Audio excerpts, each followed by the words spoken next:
dar início a mais uma noite, né, mais um encontro. Boa noite, professor, tudo bem? Boa noite, tudo bem, Adelaide?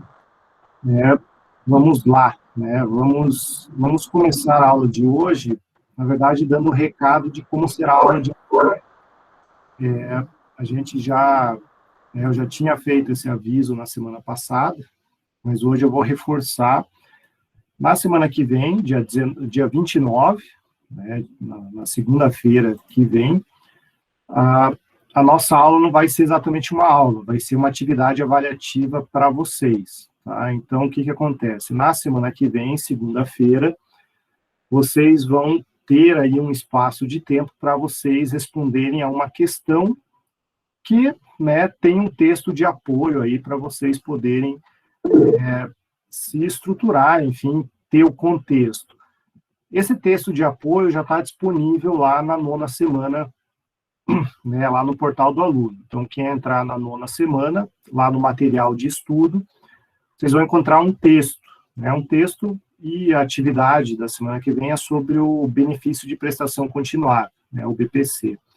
Então, o que acontece? Na semana que vem, exatamente nesse horário aí, às 7h15, o que eu vou fazer? Eu vou divulgar as questões para vocês, né? Então, o texto de apoio já está lá, né? Recomenda-se aí vocês darem uma lida, para vocês poderem ver o que tem lá, pelo menos. E aí, na segunda-feira, às 7h15, o que eu vou fazer? Eu vou pegar e vou anexar a folha, né? Enfim, o material com as questões. Então, a gente começa a aula, enquanto a gente vai falando aqui, eu vou lá no portal do aluno e anexo as questões. E, ao mesmo tempo que eu anexo as questões, eu vou anexar lá uma tabela. Essa tabela vai indicar qual das questões que vocês vão responder, né? Então, a gente pega lá, mais ou menos funciona como, né? Eu vou pegar uma tabela e vou separar as letras aí, né, o alfabeto, de A a Z. Cada letra vai corresponder a um número, né, e esse número é o número da questão que cada pessoa vai responder. E aí, durante, né, essa explicação, enfim, esse material ele vai dizer, por exemplo, a gente vai se utilizar aí a 4ª letra do nome de cada um, né? Então, vamos pegar o exemplo do Carlos, a 4ª letra do nome é a letra L, né? E aí, o que ele vai procurar na tabelinha? A letra L corresponde à questão número 8.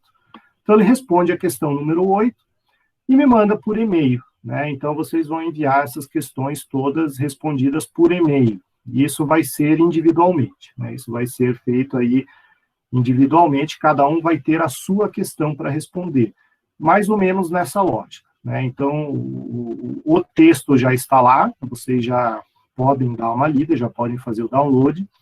O que vocês ainda não têm são as questões. Essas questões, elas vão ser divulgadas só na segunda-feira que vem, exatamente aí no início da nossa aula. E ao divulgar as questões, vocês vão ter até a meia-noite para me enviar a resposta, né? Então, o que vocês vão fazer? Vocês vão me enviar essa resposta. E aí, tanto faz. Se vocês quiserem colocar em Word, anexar o arquivo Word, se vocês quiserem mandar no próprio corpo do texto do e-mail, enfim, não importa. É o jeito que vocês vão me mandar, né? O que eu preciso é que até meia-noite essa resposta venha, né? Então, assim, é um texto de 20 páginas, não é tão complexo, as questões, elas não são lá tão difíceis, né? São questões, até certa forma, mais objetivas, vai permitir uma resposta ali até curta, né? Então, não quero ninguém fazendo uma dissertação, ninguém escrevendo páginas e páginas, não. Ali, 10 linhas está de bom tamanho para responder e explicar lá o que está sendo pedido. Então, semana que vem, no início da aula...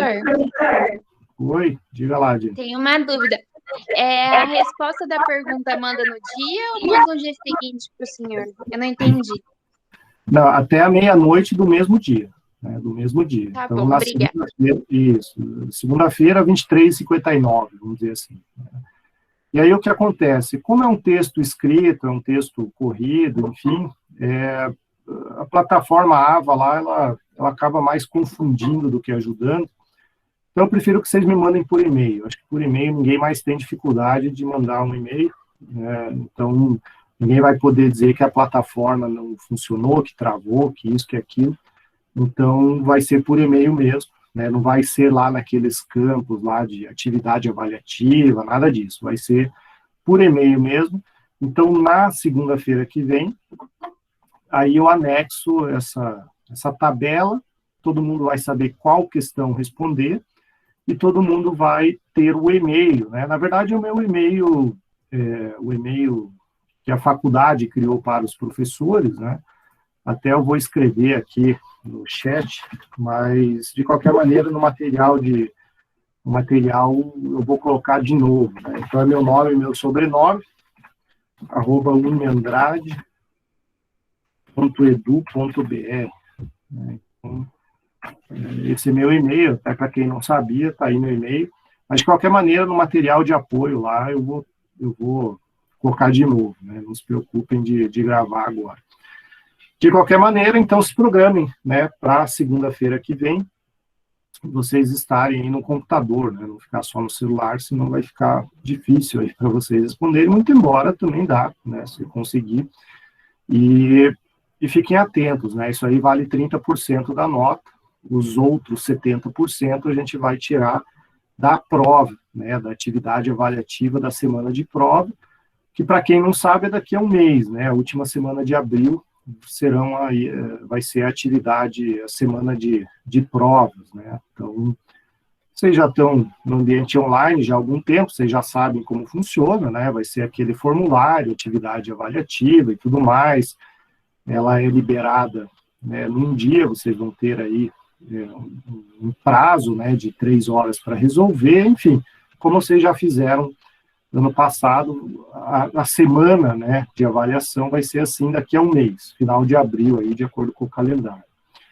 Bom, isso é semana que vem, né? Hoje a gente dá continuidade ao nosso conteúdo, hoje a gente avança aí na questão óbvia do direito previdenciário, trazendo algumas noções aí da teoria geral dos benefícios. Então, agora a gente avança naquele tópico, né, a gente continua naquele tópico que vale de maneira geral para todos os benefícios. Então, a gente faz uma análise geral, né, sobre alguns tópicos aí que tem nesse material de apoio. E hoje o material de apoio não é um slide, né? Não é um PowerPoint, acaba sendo um arquivo PDF. Como tem bastante texto, bastante artigo de lei, eu preferi deixar no texto corrido mesmo, né? Tá em PDF aí para vocês visualizarem. De qualquer maneira, eu vou tentar deixar numa fonte bem grande aqui, na hora que eu compartilhar a tela, para vocês conseguirem enxergar, tá? Então, a gente continua hoje a aula normal, semana que vem o nosso exercício, né? Nosso exercício. Aí tem aquela coisa, professor, na segunda-feira que vem, dia 29, eu vou ter que viajar, eu vou ter que fazer não sei o quê, eu não vou conseguir fazer. Aí, paciência, né? A gente tem algumas hipóteses da faculdade que abonam faltas, né? Então, se alguém pegar Covid e tiver de atestado médico, enfim, né, faz o protocolo na secretaria, aí faz o exercício depois, né? Agora, aquela coisa de, mas o meu emprego, eles vão marcar uma reunião para segunda-feira à noite, eu não vou poder faltar. Aí você escolhe, né? Ou faz o exercício, né, aqui da faculdade, ou faz a reunião do trabalho, né? Então, vocês já sabem que vocês têm esse compromisso aí, e somente nas hipóteses aí de justificativa da universidade que o aluno vai poder fazer em outra oportunidade e tudo mais. Mas, fora isso, não tem aquela coisa, professor, eu esqueci, no dia eu esqueci, minha internet não funcionou, azar, né? Azar. São hipóteses aí que a universidade não abona a falta e não vai abonar o trabalho também. Bom, deixa eu compartilhar aqui a tela, aí a gente avança aí no conteúdo de hoje, né? O conteúdo de hoje tá aí esse PDF, né? Esse arquivo PDF, ele está disponível como material de estudo para vocês realizarem o download. E hoje a gente vai ver alguns tópicos antes de chegar na questão dos dependentes, né? A gente vai falar com um pouco mais de profundidade da questão dos dependentes, que é, né, o tópico da aula de hoje, né? Mas só os dependentes não justifica a gente falar um dia inteiro, ou uma noite toda. Então a gente adiciona aí alguns outros itens, que acaba sendo continuação, né, de algumas noções que a gente até já mencionou. Primeiro é a questão da filiação e inscrição junto ao INSS. Né? Então, a gente já comentou, a gente já mencionou que, uma vez que você exerce atividade remunerada, automaticamente você está o quê? Você está filiado ao regime geral da Previdência Social. Exerceu atividade remunerada, você está filiado, independentemente de você realizar aí a contribuição, né? O pagamento, a gente viu exatamente na aula passada, que é uma obrigação tributária, você tem que fazer esse pagamento, então se você não paga, você está sonegando um tributo, mas você mesmo assim é filiado ao regime geral, né? Principalmente aquele empregado, né, o funcionário aí, exerceu e começou o primeiro dia de trabalho, está trabalhando, está exercendo atividade remunerada, está afiliado ao INSS. Um dos pontos que a gente mencionou, e aqui a gente reforça, é a questão, e se a pessoa tiver mais de um trabalho, né? E se a pessoa trabalhar em 2 lugares ao mesmo tempo? É absolutamente normal, né? Hoje em dia é absolutamente normal aí as pessoas terem 2 atividades remuneradas. Essa situação, né, a gente chama de exercício de atividade concomitante, né? Então, a pessoa está exercendo ao mesmo tempo 2 atividades. E aí eu coloco exatamente o meu exemplo aqui, né, por coincidência. Você é um advogado, você é sócio de um escritório. O que é isso? Você está, sim, filiado, né, ao regime geral de previdência, porque você exerce atividade como empreendedor, né, como sócio aí de uma empresa que é o escritório de advocacia. Então, sendo sócio, você está vinculado ao regime, né, naquela categoria de contribuinte individual, tudo mais, mas você é segurado. Só que, ao mesmo tempo, né, eu dou aula e estou dando aula aqui para vocês. O regime de trabalho da faculdade, né, os professores são contratados via seletista, né, via vínculo de emprego. Então, eu sou empregado da faculdade, então eu exerço ao mesmo tempo, né, 2 atividades remuneradas. Eu exerço atividade concomitante. O que acontece? Lá no INSS, eu tenho um cadastro só, é o meu CPF, né, o meu CPF acaba sendo uma única inscrição que eu tenho lá dentro, e dentro desse meu CPF é que vão somando esses benefícios, né? Então, não é uma conta para cada emprego.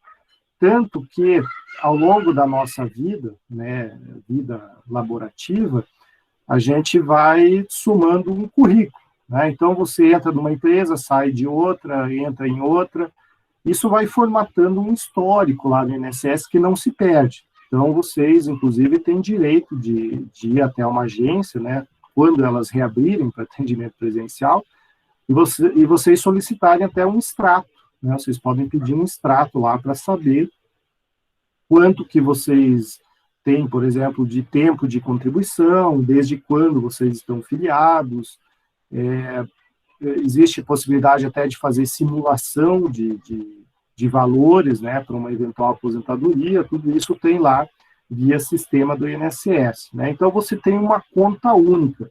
Isso, né, resulta, né, de uma ideia, de uma regra do INSS, que é a questão da unicidade de filiação, né? Então, embora você exerça, ao longo da sua vida, várias atividades em vários locais, a sua conta é uma conta única, né? Então, você vai somando períodos aí, você vai tendo, né, um único vínculo com o INSS. Então, não é cada emprego você gera um novo cadastro, uma nova história. Não, a tua história, no teu CPF, ela é única.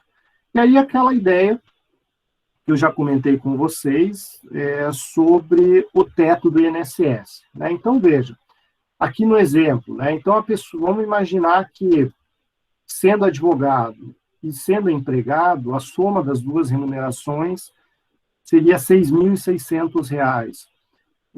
A gente viu na aula passada que existe, né, a obrigação da gente contribuir, né, com um percentual de acordo aí com a faixa de remuneração, mas de R$ 6.600 seria 14%. Eu vou recolher 14% sobre R$ 6.600? Não, né? A gente recolhe até o teto do INSS, que para 2021 é 6.443. Então, o nosso, né, o teto, né, a nossa base de cálculo máxima aí para o recolhimento é R$ 6.443. Isso significa que o excedente ele não é tributado pela contribuição previdenciária, a parte do empregado, né, a parte aí do contribuinte individual. A empresa não, a empresa recolhe sobre o total. Então, vejam, o que nós, empregados, temos que fazer? Né? Vamos imaginar aí que você não fala nada. Né? Aqui, como sócio do escritório, acaba sendo mais difícil, mas vamos supor que você tenha 2 empregos. Um você ganha 4.000 e no outro você ganha também 4.000. Né? Cada um você ganha 4.000. Vejam, a tua empresa, via de regra, ela não sabe que você tem outro emprego. Né? De um modo geral, a empresa, além de não saber que você tem outro emprego, ela também não sabe quanto você ganha no outro emprego. Né? Então, vejam só, se você ficar quieto e não falar nada, o que vai acontecer, né, nesse exemplo de R$ 8.000? Cada uma das empresas vai recolher sobre 4.000. E aí, na soma dos dois, você vai estar recolhendo acima do teto do INSS.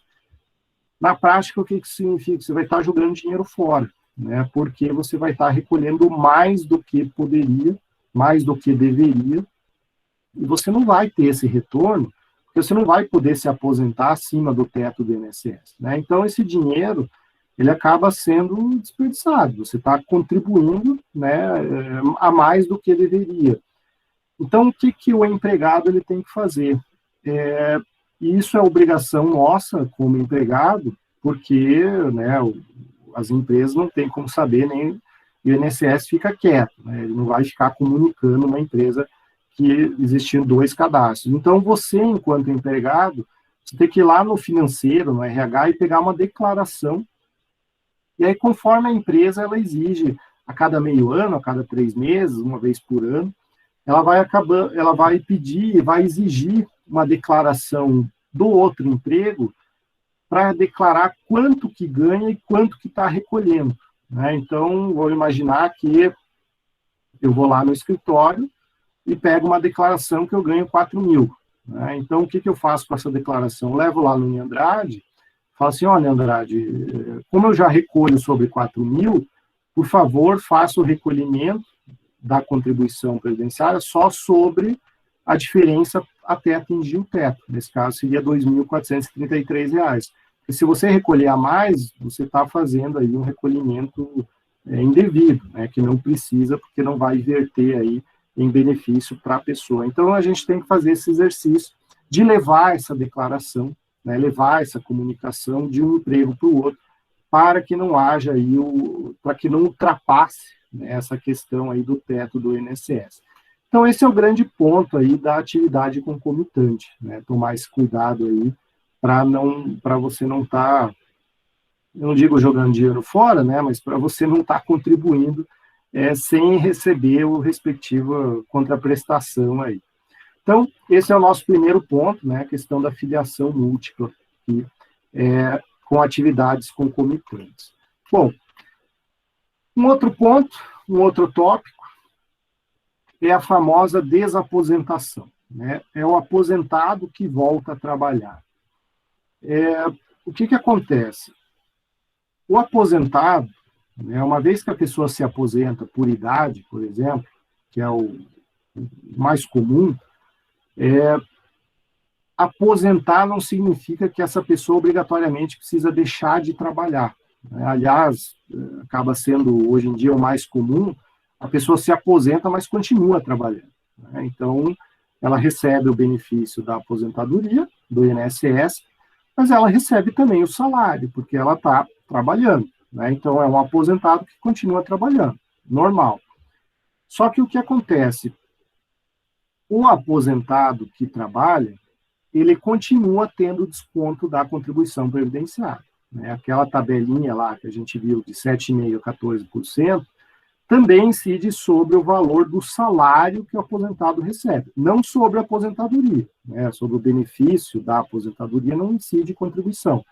Mas como ele continua a trabalhar, é sobre o salário dele, quanto ele está trabalhando, vai continuar descontando. Aí o que acontece? A gente vai ver, inclusive na próxima aula, próxima aula não, porque é o trabalho, né? Daqui a 2 semanas, como que é a lógica de cálculo dos benefícios previdenciários. E a lógica, né, a premissa maior é o quê? Quanto mais tempo de idade você tiver e quanto mais contribuições você realizar, melhor é teu benefício, né? Essa é a lógica dos cálculos aí de aposentadoria. Então, o que acontece, né? Vamos pegar um exemplo aí do aposentado, da pessoa que se aposenta com 65 anos de idade. Com 65 anos de idade, ele foi lá, né? A Previdência foi lá e fez um cálculo e jogou a aposentadoria para ele. Um salário mínimo, ok. Como ele continuou trabalhando, a idade dele continuou avançando e as contribuições avançaram. Pode ser que quando ele completar 75 anos de idade, e ele refazer o cálculo da aposentadoria, talvez ele receberia um salário e meio, porque ele contribuiu mais, né? E ele tem uma idade mais avançada. Então, teoricamente, o que acontece? Se ele deixasse para se aposentar com 75 anos, ele teria uma aposentadoria melhor do que aquela que ele teve com 65. Né? Então, o que isso ocasionava, né? E isso até 2016 era absolutamente normal. Os idosos, né, que continuavam trabalhando, o que eles faziam? Quando eles resolviam parar de trabalhar efetivamente, ou depois de um tempo, eles iam lá no INSS e falavam assim, INSS, eu quero cancelar aquela aposentadoria que eu tinha, porque eu continuei trabalhando.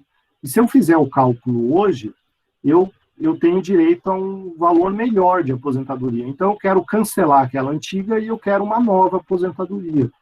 Essa dinâmica aí recebeu o nome de desaposentação, né? Então, o aposentado, ele pedia para cancelar o que ele já tinha para fazer um novo cálculo, que, teoricamente, sempre era para melhor.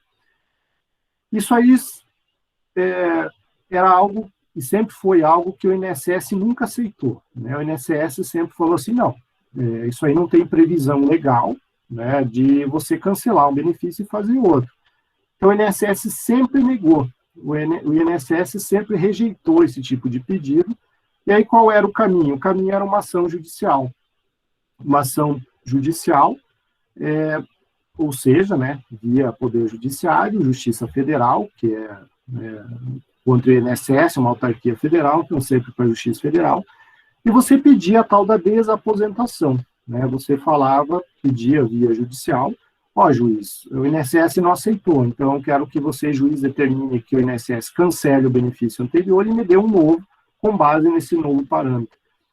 Essa tese de desaposentação, ela foi absolutamente comum e praticamente todo mundo fazia até 2016.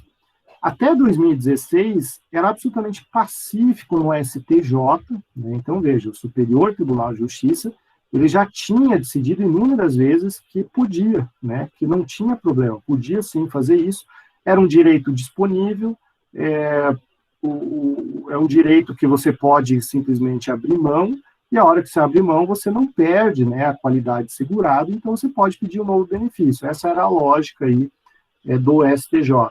Só que essa questão acabou sendo levada para o STF, e o STF mudou esse entendimento. Mudou esse entendimento nesse recurso extraordinário aqui, em julgamento por meio de repercussão geral, né, foi reconhecida a repercussão geral, o STF falou que não, né, que não pode, que não caberia ao Poder Judiciário criar um benefício, sendo que na lei não existe essa previsão, né? Então, na prática, o STF acolheu o pedido do INSS, e isso, né, gerou aí, vamos dizer assim, o fim da desaposentação, né? Antes todo mundo fazia, eu tive ações assim, todo mundo fazia, era entrar e ganhar, né, uma ação mole, né, porque já tinha STJ pacificado o assunto, então os juízes de primeiro grau davam a sentença rapidinho, era só uma questão de tempo,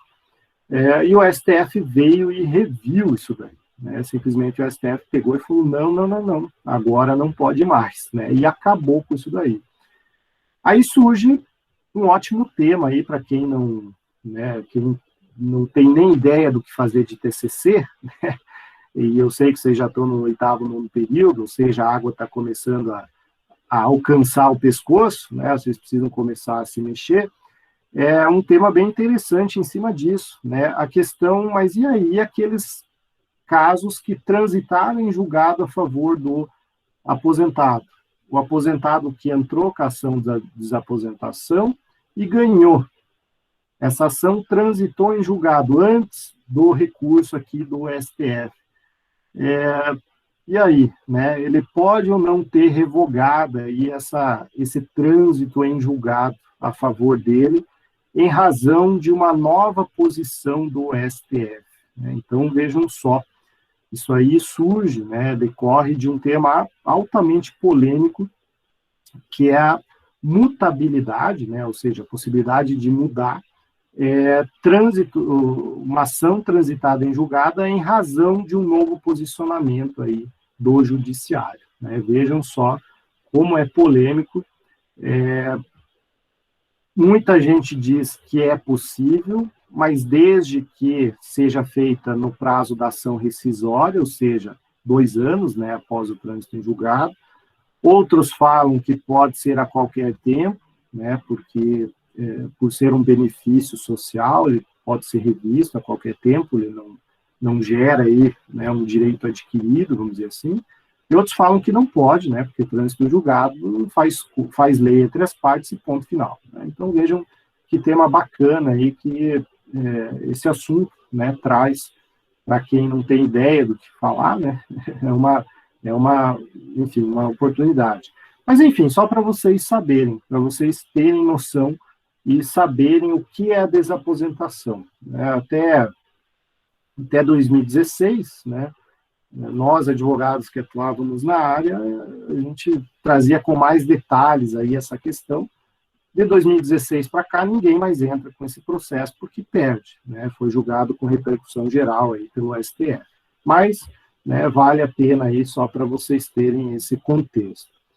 Bom, mais um tópico aqui avançando, né, aqui nos slides. Vocês estão conseguindo enxergar esse PDF que eu estou aqui? Deixa eu dar um zoom um pouco maior aqui. Se tiver muito ruim, eu sei que depois, né, a gravação que fica lá no YouTube, ela não é das melhores, né? A qualidade de gravação aqui do Gmail, ele é um pouco, bem baixa a resolução. Então, tá bom, professor. Melhorou. Um pouquinho maior, mas o material está lá, né? É só fazer o download e vocês conseguem. Bom, superada a questão da desaposentação, um outro tema aqui, né, que é a questão do período de graça e manutenção da qualidade segurada. O que é isso? A gente viu, né, a aula passada, que a pessoa, ao exercer a atividade remunerada, ela se filia automaticamente à INSS e ela começa a contribuir. Então, ela está contribuindo, enquanto ela está exercendo a atividade remunerada, ela é filiada e ela está contribuindo, né? Então, essa é a lógica.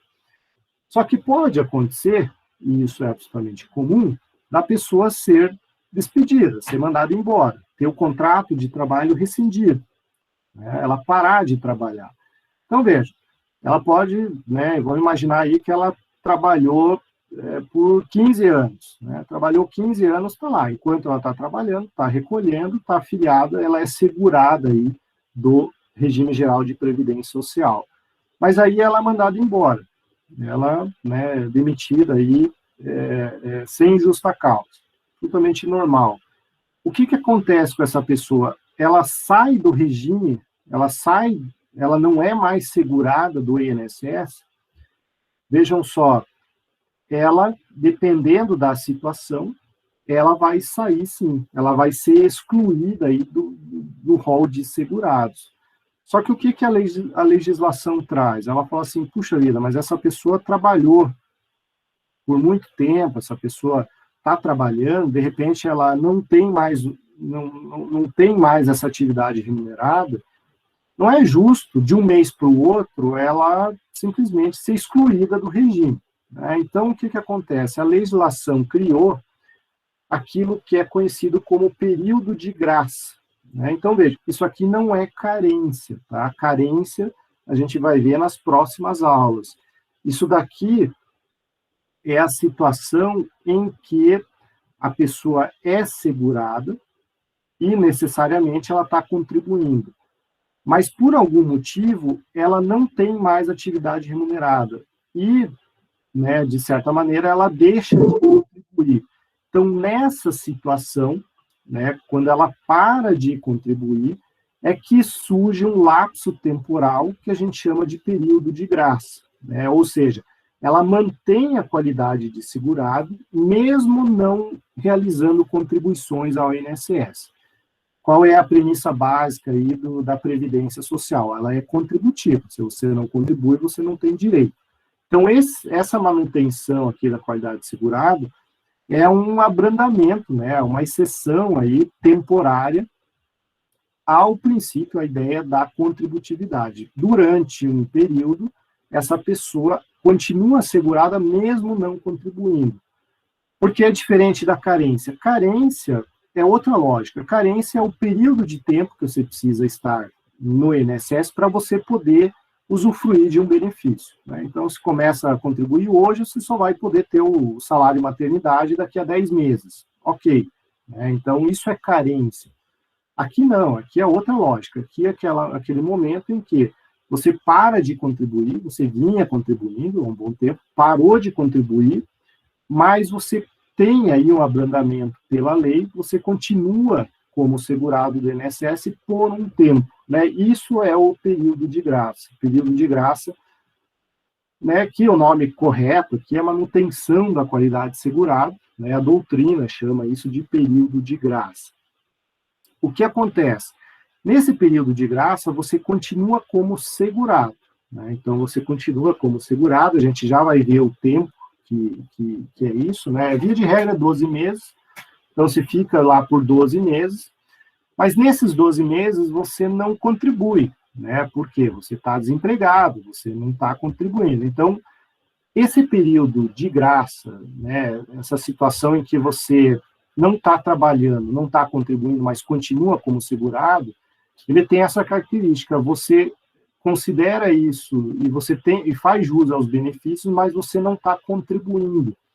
Então, quando você for se aposentar, né, ou lá na frente você fizer o cálculo, esse período não vai ser considerado, porque você não está contribuindo, né? Então, para fins de cálculo, né, esse período de graça não é considerado, exceto aqui nessas situações, né? No período em que tiver no auxílio-doença ou aposentadoria por invalidez, né, no período de atividades, ou no período que estivesse recebendo aí o acidente do trabalho, né? Então, nós temos essas duas exceções aí, que aproveitam, sim, o tempo de contribuição, né? Mas, via de regra, não aproveita porque não está contribuindo, né? Então, quais são esses períodos de graça, né? Então, vejam que o período de graça aqui, ele não tem limite de tempo quando você está gozando de um benefício, né? Então, vamos imaginar aí que você sofreu um acidente, né? Você sofreu um acidente, você está de atestado, e aí você quebrou a perna, né? Enfim, teve que fazer cirurgia, vai ficar uns 3 meses afastado. Só que aí você não recupera logo, a perna ainda não está boa, enfim, na prática você fica 2 anos em casa. Veja, nesse período que você está gozando de um benefício, você não é excluído do regime, né, porque você está no período de graça. Então, se você está recebendo benefício, você não é excluído do regime, mesmo não realizando contribuições, né? Então, não teria lógica você estar se valendo do benefício e ter que e ser excluído ao mesmo tempo, né? Então, sem limite de prazo para quem está gozando de benefício. Então, essa é a hipótese. Mas aqui, o que é mais comum é a questão de até 12 meses do momento em que você para de contribuir, né? Então, você parou de contribuir, ou seja, você é despedido sem justa causa. Quanto tempo demora para você ser excluído do INSS? 12 meses. Né? 12 meses. Ah, professor, mas e se eu não arranjar um emprego em 12 meses? Você tem que voltar a contribuir como facultativo. Né? Então, se você não consegue um novo emprego que vai lhe vai compor, né? Você vai voltar a contribuir, se você não arranjar esse emprego, você vai ter que, depois de um ano, começar a contribuir como facultativo. Caso contrário, você é excluído do regime geral de previdência. Você está fora desse regime, e aí você não tem mais direito aos benefícios. Ah, mas eu trabalhei 15 anos e agora não tenho direito a mais nada? Exatamente, você não tem direito a mais nada, porque você foi excluído do regime. Claro que a gente vai ver isso nas próximas aulas, existe aquilo que a gente chama de carência de reingresso, né? Você vai ter aí que voltar a trabalhar e trabalhar por algum tempo para recuperar aquilo que você trabalhou antes da exclusão, mas isso a gente vai falar mais para frente. Então, veja, fui demitido sem justa causa, eu fico 12 meses vinculado ao INSS. Passou dos 12 meses, está fora, né? Está excluído do regime, ou você volta a contribuir, ou você está excluído do regime. Outra hipótese aqui, até 12 meses após cessar a segregação, né? Doença de segregação compulsória. O que é isso? Né? Doença de segregação compulsória.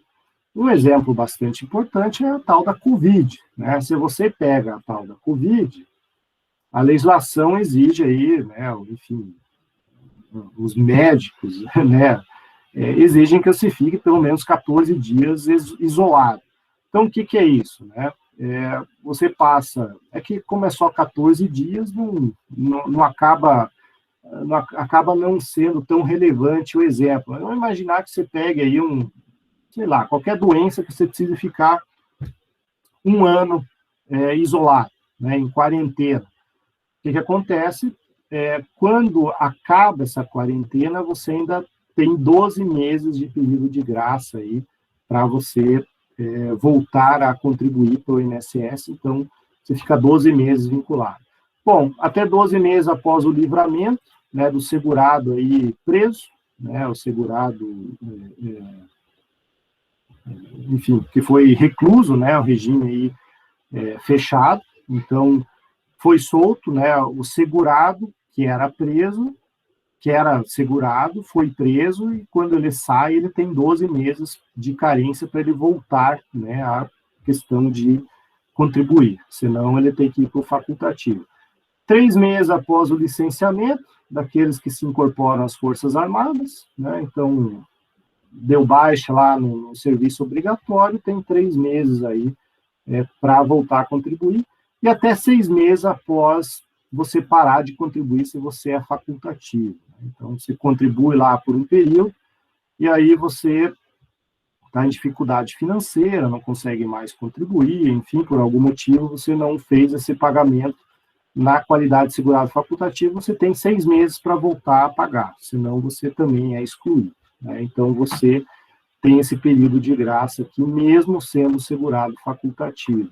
E aí nós temos 2 hipóteses aqui que permitem o quê? Você prorrogar por 12 meses aquele prazo que a gente viu acima. Né? Então, quando que eu consigo prorrogar por 12 meses? Né? Ou seja, vamos pegar o exemplo mais comum, né? Você é demitido, você tem 12 meses, né? 12 meses para começar a contribuir de novo. Quando que eu consigo mais 12? Né? Então, até 24 meses, ou seja, mais 12, e aqui mais 12 meses. Um é na hipótese de eu já ter pago mais de 120 contribuições mensais, que é exatamente o prazo de 15 anos, né? 120 meses, são 15 anos. Então, se eu trabalhei 15 anos e fui mandado embora sem justa causa, eu não fico só 12 meses no período de graça, eu fico 24 meses, né, que é a possibilidade aqui do parágrafo 1º.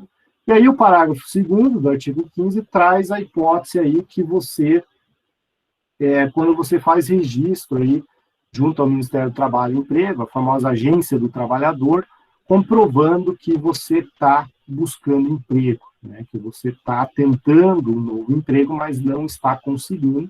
Então, nessas hipóteses, permite-se o acréscimo de mais 12 meses, né, para o segurado desempregado, ou seja, né, você está querendo trabalhar, você tem o cadastro na Agência do Trabalhador. Claro, não adianta só ter o cadastro, toda vez que você é convocado, você precisa ir, né, também não é aquela coisa de ficar escolhendo o trabalho, né, eu só quero ser superintendente jurídico e o cara só tem um ano de formato, não vai achar nunca trabalho, né? Então, veja, é a questão de cumprir os requisitos lá da Agência do Trabalhador, aí você consegue prorrogar por mais 12 meses o quê? Esse período de graça. Passou de 24 meses, né, tanto aqui quanto ali, vai acontecer o quê?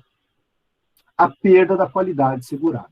Né? Perde a qualidade segurada, isso significa que caducou seus direitos. Se você ficar doente, se você ficar, né, se a mulher ficar grávida, enfim, não interessa, perdeu a qualidade segurada, você não tem direito aí a nenhum benefício do INSS. Tá? Não tem direito, você é excluído do regime. Simplesmente, tudo aquilo que você fez, né, não serviu para nada, você perdeu, né? Vamos dizer assim, muita gente acha fala, né, que eu contribuí minha vida inteira e fui excluído do regime. É exatamente isso, né? Exatamente isso, não vai ganhar nada. O que existe aqui, isso é uma interpretação mais benéfica e ao segurado, é a ideia do parágrafo 4º, né, de você, o que acontece, né, vamos imaginar que você é mandado embora hoje, né, dia 22 de março de 2021. A contribuição previdenciária, né, que você tem que contribuir, ela é retida do teu salário. Essa contribuição, ela é retida no mês que vem, né, então a empresa tem um calendário lá de fazer os repasses para o INSS, o pagamento do INSS.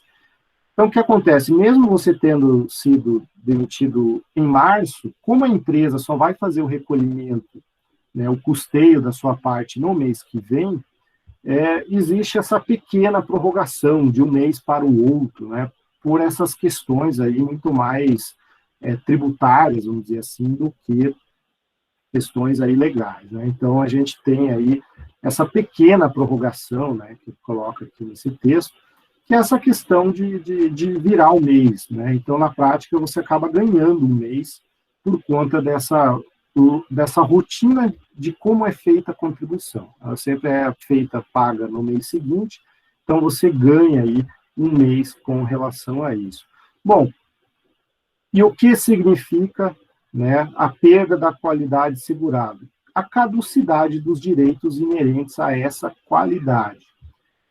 Aqui, a gente tem que ter um cuidado enorme, porque muita gente pensa que, puxa vida, eu estou excluído do regime de previdência, eu nunca mais vou poder me aposentar, né?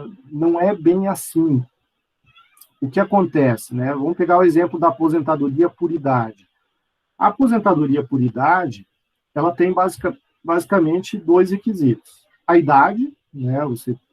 Homem 65, mulher 62, e o outro requisito é a carência de 20 anos de contribuição. Né? Então, vejam, se eu começo a trabalhar com 20 anos de idade, com 40 anos, eu já cumpri o requisito carência. né? Carência, eu fiz lá carência de 20 anos de contribuições, ok. Só que aí eu fui mandado embora. Com 41 anos eu fui mandado embora, né? Eu fui lá despedido e tal, e aí aquela coisa, puxa, eu ganhei tanto dinheiro nesses 20 anos que eu trabalhei que eu resolvo não trabalhar mais, né? Vou viver a vida, vou aproveitar, né? Aproveitar a herança do meu pai, não vou mais trabalhar. Quando eu chegar lá em 65 anos, eu posso me aposentar?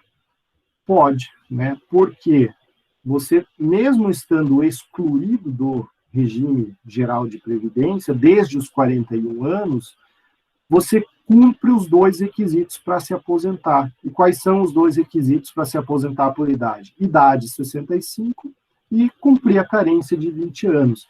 Então, vejam, uma vez, né, e isso está lá no artigo 102 da Lei 823, que é o Plano Geral de Benefícios, né, não prejudica o direito à aposentadoria cujos, né, requisitos tenham sido preenchidos.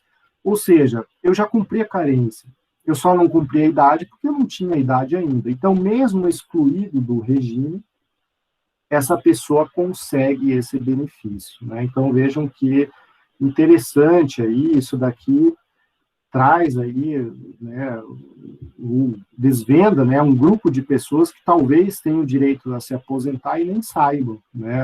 A gente ouve muitos, né, isso não é da nossa geração, muito menos da de vocês, né, mas tem muitas mães e avós que, enquanto solteiras, trabalharam, e às vezes trabalharam por um bom tempo, a hora que casaram, tiveram filhos, pararam de trabalhar, né, e essas pessoas acabam sendo excluídas do INSS. Só que muitas delas têm direito a se aposentar, porque já cumpriram a carência, né, basta esperar chegar na idade aí para se aposentar, né? Então tem muita gente que nem sabe que isso aqui é possível, mas é sim, né, está lá no artigo 102, né? Então nós temos aí essa disposição também da teoria geral dos benefícios. Bom, nas próximas aulas a gente vai falando mais, né, da teoria geral, dessas regrinhas pontuais, né? Hoje a gente vai avançar agora na questão dos dependentes, né? Mas antes da gente fazer e avançar para essa questão, vamos fazer a nossa famosa chamada, né, para a gente registrar aqui. Deixa eu ver, acho que ninguém fez pergunta até agora, não, né? Eu não vi a mãozinha. Bom, então liguem as câmeras, que eu vou já... Eu estou aqui, hein, professor? Ah, eu vi. Você chegou no meio da aula, mas está valendo, né? Está valendo. Bom, vamos lá. Dei o print screen. Deixa eu só jogar aqui no computador e jogar no Word aqui e salvar. E a gente já continua bem rapidinho.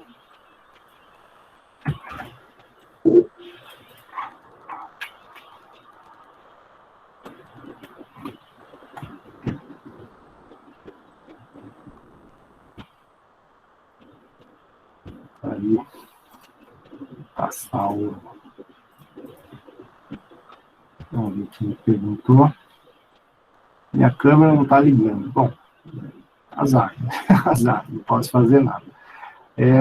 Bom, vamos lá, vou compartilhar de novo aqui a tela e a gente avança num outro ponto, num outro tópico, bastante importante, né, porque, e a gente já falou algumas aulas atrás, principalmente quando a gente falou dos segurados, né, basicamente, os benefícios da Previdência Social, eles são vinculados e direcionados aos segurados, né? Então, nós temos lá aposentadoria para o segurado, auxílio-doença para o segurado, salário-família para o segurado, enfim, a grande maioria dos benefícios, todos eles são pensados e vinculados a quem? Ao segurado. Agora, existem dois benefícios que não são para os segurados, são para os dependentes, né? Então, vejam, qual que é a primeira condição, né, para alguém usufruir desses dois benefícios? Que exista um segurado, existe uma relação de dependência, né? Então, nós temos a pensão por morte e o auxílio reclusão. São os dois benefícios que são vinculados, né, e pensados para os dependentes. Dependentes de quem? De um segurado. Né? Então, todo dependente, quando a gente fala de dependente, a gente tem que ter em mente que vai existir um segurado, e esse segurado ou morreu ou foi preso. Né? Então, basicamente, precisa ter um segurado. O dependente, ele não é dependente do nada. Né? Para que o dependente faça jus a um benefício, ele precisa do segurado. Seria mais ou menos aquela relação, né, do principal e do acessório. Né? Para você ter o acessório, você precisa do principal. Então, o principal é o segurado. Precisa ter aí esse vínculo com algum segurado, né, e esse segurado estar regularmente lá dentro do INSS. Né? Então, o empregado, enfim, está lá contribuindo, e aí, por algum motivo, ele foi preso ou ele veio a falecer. Aí surgem os benefícios para os dependentes. Né? Então, o detalhe é que o dependente, ele não precisa estar necessariamente cadastrado lá no INSS. Né? Então, o dependente, vamos imaginar aí os filhos, né, filhos menores. Eu imagino que ninguém de vocês, quando nasceu o filho, né, quem tem filho, correu lá no INSS para avisar o INSS que agora você tem um filho. Né? Veja, o fato desse filho estar informado ou não junto ao INSS acaba sendo irrelevante para esse dependente fazer jus ao benefício. Claro que quando a pessoa vem a falecer, aí a pessoa, né, precisa informar o INSS, tem um filho menor e tal e tal. Né? Então, mas não é requisito prévio, né? Isso pode ser ajustado depois do falecimento, por exemplo, do segurado. E essa relação de dependentes, existe uma hierarquia, né? Existe uma hierarquia e eles são divididos em 3 classes. Né? Isso significa o quê? Que existem 3 grupos de dependentes e um exclui o outro. O que isso significa? Se eu tenho um dependente da classe 1, ele vai excluir a possibilidade da classe 2 ou 3 receber. Né? Então, ela é hierarquizada. Então, é aquela coisa, se eu tenho filho menor, o meu filho menor, ele é o dependente, ou eu sou casado, o meu cônjuge. Esse é o dependente da classe 1. Se eu estou nessa situação, quem está na classe 2 ou 3 não vai receber o benefício. Né? Exclui automaticamente. Então, os pais, né, ou os irmãos aí que são a classe 2 e 3, não vão receber porque há alguém na classe 1. Então, estando alguém na classe 1, elimina a possibilidade da classe 2 ou 3 receber. Né? E não existe aquela situação de, meu filho, ele é dependente até 21 anos. Quando ele faz 22 anos, a pensão por morte passa, então, para a classe 2. Não.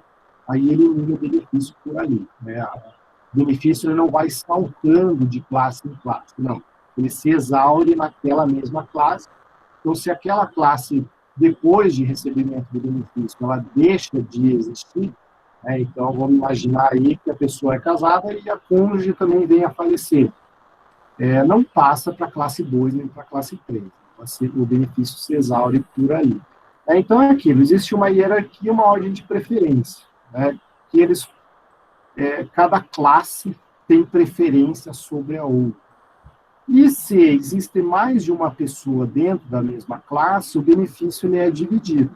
Né? Então, é aquela coisa, eu tenho 3 filhos. Tenho 3 filhos menores.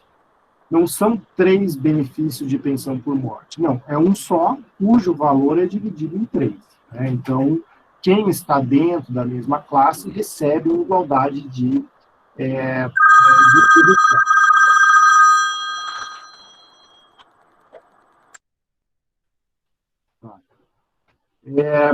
Então, dentro da mesma classe, todo mundo divide o benefício. Né? Então, não existe a possibilidade de pagar de uma pensão por morte, multiplicar por 3. O que existe é a possibilidade do filho receber 2 pensões por mortes em razão da morte do pai e da mãe, por exemplo. Né? Então, é aquilo. Meu pai faleceu, eu ganho a pensão do meu pai. Aí, logo depois, minha mãe faleceu. Aí eu recebo pensão da minha mãe, né? Então, posso acumular pensões por morte? Posso, desde que oriundos, né, de relações aí diferentes. O que não pode é dar a pensão do pai e ela resultar 3 ou 4 pensões, né, uma para cada filho. Não, é uma pensão só, divididas entre todas eles. Bom, aquilo que eu falei, né, a exclusão de uma classe superior por uma inferior é definitiva. O benefício ele não fica saltando, né? Então, se eu tenho filho menor, menor aqui é entendido como 21 anos, né? A gente já vai ver isso. A hora que ele faz 22 anos, pula para a classe 2? Não, não pula para a classe 2. Morreu ali, morreu não, né? Exaure-se ali o benefício na classe 1. Fez 22 anos, sumiu, desapareceu a possibilidade da pensão por morte ser paga para outra pessoa. Bom, e o que existe é a possibilidade da habilitação tardia, né? Então, o que acontece? Vamos imaginar que um filho descobre que, né, é filho de alguém que já morreu, e ele tem irmãos. Então, essa pessoa, ele vai lá e faz o exame de reconhecimento de paternidade, não sei o que, ele tem êxito, blá, blá, blá. A partir dali, é reconhecido que ele também é filho daquela pessoa que deixou uma pensão por morte. Esse filho, né, ele passa a compartilhar aquela mesma pensão, ou seja, a pensão que os outros filhos já recebiam é dividido, né, em igualdade de condições aí para aquele filho que surge depois. Existe aí uma discussão sobre a possibilidade dele cobrar os valores retroativos, que não é admitido, né, não é admitido, a jurisprudência fala que não, porque não houve má-fé, né, não houve intenção aí de esconder, simplesmente esse filho foi reconhecido depois, né? Então não teria como pagar antes. Bom, quais são as 3 classes? Nós temos basicamente a classe 1, puros, né, os dependentes puros, que seriam os preferenciais, aqueles em que você não precisa comprovar a presunção de dependência econômica, né? Então, a classe 1, os dependentes puros aí, são aqueles em que você não precisa comprovar dependência econômica. E depois, na classe 1 por equiparação, classe 2 e classe 3, você, além de estar naquela condição, você precisa comprovar também dependência econômica do segurado que ou foi preso ou que foi ou que faleceu, né, o decursos. Então, nós temos 3 classes, mas a classe 1 ela acaba se dividindo em 2 situações, porque a gente vai ver aqui, logo abaixo, que o cônjuge divorciado, que ainda dependia de pensão alimentícia, esse sim também faz jus aí à pensão por morte, por exemplo, né? Então, essa pessoa que ainda recebia pensão alimentícia, ela entra na classe 1, mas ela precisa comprovar que ela era dependente. Como ela vai comprovar? Com, né, a sentença lá que fixou uma pensão. Então, existe a classe 1 pura, em que você não precisa comprovar nada. Por exemplo, o filho menor e a cônjuge atual, né, a cônjuge viva, ou o companheiro, né, união estável também vale, ou, né, pode entrar na classe 1 por equiparação, é aquele que tem direito, tal como da classe 1, mas precisa fazer essa comprovação de vínculo. Então, quem que está aí nessa classe 1, né, essa classe 1 preferencial? O cônjuge, companheira, companheiro, né, então aqui tanto faz, homem, mulher, enfim, basta que haja essa comprovação de união estável. Para o INSS, eles colocam alguns requisitos um tanto quanto objetivos, e um deles é comprovar que está há 5 anos vinculado, né? Então seria 5 anos aí para ter uma prova de união estável. Óbvio que esses 5 anos é um requisito que é mitigado pela jurisprudência, né?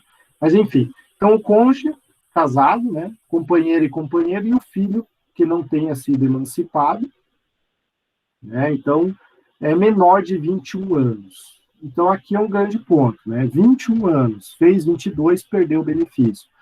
Ah, mas e se eu estiver cursando faculdade, isso não vai até 24 anos? Não, não vai, né? Dependente para fins de declaração de imposto de renda, sim, vai até 24. Dependente para fins de recebimento do INSS, de benefício, não, é 21 anos e ponto, salvo se a pessoa for inválida, né, ou deficiência mental grave aqui, que é uma outra situação, é aquele que tem uma grave perturbação aí, motor, enfim, é um deficiente, aquele no estágio mais avançado, né, aquele que não consegue sobreviver sozinho, vamos dizer assim. Então, quando é inválido, aí o benefício se estende pelo resto da vida dele, né? Então, ele vai receber essa pensão o resto da vida. Bom, então esses aqui, cônjuge, companheira, companheira e filhos até 21 anos, são os dependentes de classe 1 puros, né? Aqueles que não precisam comprovar que têm dependência econômica, né? Necessitam daquele valor. Basta estarem nessa condição, eles vão receber a pensão por morte ou auxílio reclusão. Só que aí nós temos as possibilidades aqui, que vem até da jurisprudência, né, que a gente já vai comentar aqui, que dividiram a classe 1 num subgrupo, né, que são os preferenciais, aí, a classe 1, mas que precisam comprovar o vínculo de dependência. E aí nós temos, né, o exemplo mais comum, que é o cônjuge divorciado, mas que recebia pensão de alimentos, né? Então vejam que o cônjuge, mesmo divorciado, então é o ex-cônjuge, né? Então o ex-companheiro, se ele recebia pensão alimentícia, ele entra também nessa classe, né? Então, inclusive, né, temos uma súmula aqui do STJ que traz um outro entendimento ainda mais abrangente. A mulher que renunciou aos alimentos na separação judicial, então é aquilo, foi fazer a separação, falou que não precisa, né, não se fixou pensão alimentícia, mas ela vai ter direito à pensão se comprovada a necessidade econômica superveniente, né? Então vamos imaginar que ela fugiu com o amante, e o amante era rico e, enfim, né? Só que aí o amante morreu, e agora ela precisa da pensão alimentícia, precisa da pensão por morte. Se ela comprovar essa necessidade econômica superveniente, ela consegue ainda receber, né, a súmula aqui do STJ, súmula 336. Um outro detalhe, o simples fato de contrair o novo matrimônio, né, o novo casamento, não é causa automática aí para a pessoa perder essa pensão por morte, né? Então, o simples fato não é causa. O que não acontece, o que é proibido, é acumular duas pensões por morte, né? Então, a pessoa casou, né, com o marido, morreu, pensão por morte. Ela casa de novo, o segundo marido morre e ela ganha outra pensão por morte. Não, aí ela vai ficar com o benefício mais vantajoso, né? Sempre é o benefício mais vantajoso. Bom, união estável, né, tem aqui até uma regra que a gente coloca que união estável tem que ser reconhecida de acordo com a Constituição, e não aqueles requisitos objetivos lá do INSS, né, que, de certa maneira, exige 5 anos, né, de união estável. Então, o INSS pode até exigir, pode até ter uma portaria lá que coloca isso, mas, de um modo geral, basta levar para o judiciário, e o juizado ele acaba reconhecendo fácil, porque não é esse o requisito constitucional para se reconhecer a união estável. Bom, outra situação aqui, a relação concubinária, né, que é o nome técnico para o amante, né, paralela ao casamento, não pode ser reconhecida como união estável, né? Então, vejam que, salvo se a situação foi uma separação de fato. Então, aquilo, né, o cara vive com a amante há 20 anos, nunca mais apareceu na casa da mulher oficial, é uma separação de fato, né? Inclusive, agora a jurisprudência admite aí a separação de fato automática, né? Não precisa nem, enfim, é um entendimento atual. Então, mas aquele ser amante, né, de uma união aí, não autoriza a pessoa a concorrer, né, em igualdade de condições com o cônjuge, né? Então, é uma outra situação aí que pode acontecer. E como é que se faz prova disso, né? A questão de testemunha é suficiente para comprovar a união estável previdenciária. Então, veja, a gente vai ver mais para frente que o INSS, a jurisprudência sobre o INSS, costuma colocar que só testemunha não é suficiente para provar nada, né? Que só testemunha não é suficiente, precisa de documento, precisa ter algum papel para se demonstrar. Com exceção aqui dessa questão da relação de união estável. Né? União estável admite-se a prova, simples prova testemunhal, né? Em razão aí das particularidades, né? Dificuldade, muitas vezes, de você provar que morava junto, né? Essa pessoa não tem plano de saúde conjunto, não tem nada junto, né? Sobra o quê? Só testemunha para provar, né? Então, para essa situação, o STJ coloca aqui essa possibilidade. Além disso, aquilo que eu acabei de falar, né, a súmula 37 do TNU, o que é TNU? É a Turma Nacional de Uniformização, Tribunal Nacional de Uniformização. Todas as questões, todas não, né, mas a maioria das questões previdenciárias, elas são levadas para o Juizado Especial Federal. Né? Então, o Juizado Especial Federal, existem alguns congressos, existem alguns eventos que são realizados por esses tribunais, as turmas recursais, né, a segunda instância do Juizado Especial Federal, para uniformizar a jurisprudência. E eles lançam súmulas, né? É como se fosse o FONAGE, né, do Juizado Especial Civil. Nós temos lá o Fórum Nacional dos Juizados Especiais. Aí eles lançam súmulas, né, súmulas mais variados assuntos. Esse TNU é o equivalente ao juizado, à Justiça Federal. Né? Então, nós temos essas súmulas dessas Tribunal Nacional de Turmas Nacional de Uniformização, e elas trouxeram, né, exatamente aquilo que eu falei agora há pouco, que filho até 21 anos de idade, fez 22, acabou o benefício. Né? Isso aqui não se prorroga pela dependência, né, ao se fazer o curso universitário, não tem aí essa possibilidade. E outra ideia é o filho emancipado, a data do óbito, não tem direito à pensão. Né? Então, aquela pessoa que resolve casar com 16 anos, né, precisa se emancipar. Né? E aí, a hora que se emancipa, também perde o direito previdenciário aí, aos benefícios, né, da pensão por morte ou auxílio reclusão. Então, todo esse grupo entra aí como preferencial classe 1. Se não tiver ninguém na classe 1, vai para a classe 2. Qual é a classe 2? Os pais. Né? Vejam só, os pais precisam comprovar a dependência econômica. Né? Então, não basta ser pai para que o pai receba a pensão por morte. Precisa provar que é dependente econômico. Morava junto, o filho pagava luz, água, telefone, enfim, né? Só mostrar aí que os pais precisavam, né, do auxílio financeiro do filho. Qual é o detalhe?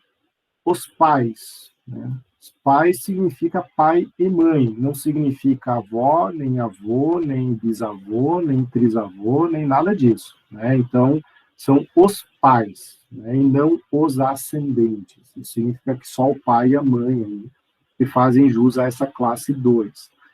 Não tem ninguém na classe 1, não tem ninguém na classe 2, vai para os últimos aqui, classe 3. Classe 3, de novo, né, precisa comprovar a dependência econômica. Né? Tanto a classe 2 quanto a classe 3 precisa comprovar a dependência econômica. E aí, quem que entra, né, nessa situação? Os irmãos. Né? Os irmãos aí que... demonstrem aí que dependem da condição, né, dependem do falecido, do segurado, menor de 21 anos ou inválido aí a qualquer idade. Né? Então, aí que entra os irmãos até 21 anos nessa classe 3. Né? Então, nós temos aí os 3 degraus, né, de dependência, de hierarquia dos dependentes para fins de recebimento ou da pensão por morte ou do auxílio reclusão. E o que o INSS exige aí de documento? Né? Vejam que o decreto, né, que regula os benefícios, o decreto 3048 de 99, ele sugere, né, uma série de documentos. Esses documentos aqui são meramente exemplificativos, então qualquer outro é possível, mas ele dá algumas sugestões. E aí ele coloca que, no mínimo, precisa 3 documentos. Então, não é só ter um isolado. Não. Precisa ter, pelo menos, 3 desses aí.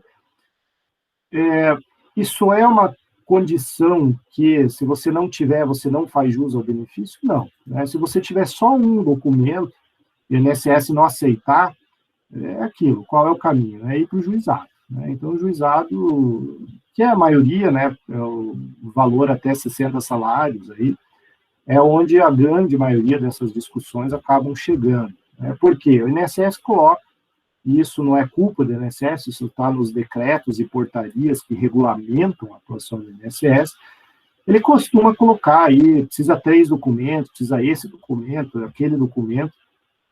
Aí vem a jurisprudência e fala, não, né, se tiver um documento e uma testemunha, já está valendo. Mas, enfim, né, aquela situação de cada 10 benefícios que são negados, talvez só 3 ou 4 vai para o juizado. Né? Então, o INSS está ganhando em 6 situações aí. Enfim, é aquele custo-benefício de você negar algo que a jurisprudência é pacífica em outro sentido. Mas, de qualquer maneira, o que traz o decreto? Né? O que você pode apresentar para fins de comprovar a dependência econômica? Certidão de nascimento de filho comum, certidão de casamento, né? Declaração de imposto de renda, em que você coloca a pessoa como dependente, né? Um testamento, uma declaração especial feita em tabelião, né? Então você vai lá e faz uma declaração, uma certidão lá de união estável, prova de mesmo domicílio, né? Então a conta de luz está no nome do segurado e a de água está no teu nome, né? É uma prova aí que vocês moram no mesmo local. Prova de encargos domésticos evidentes e comunhão nos atos da vida civil. Então, aquilo, você tem uma conta bancária conjunta, bom, essa está aqui embaixo, né? Mas, enfim, você faz um cadastro num clube, por exemplo, né? Você vai lá num clube e coloca 2 pessoas aí, você vincula um com o outro, você faz né? Vamos pegar um exemplo até de hoje, você faz seja uma conta de Netflix e autoriza que um terceiro lá, você declara que aquela pessoa pode também. Então, vejam, existem várias possibilidades de você provar.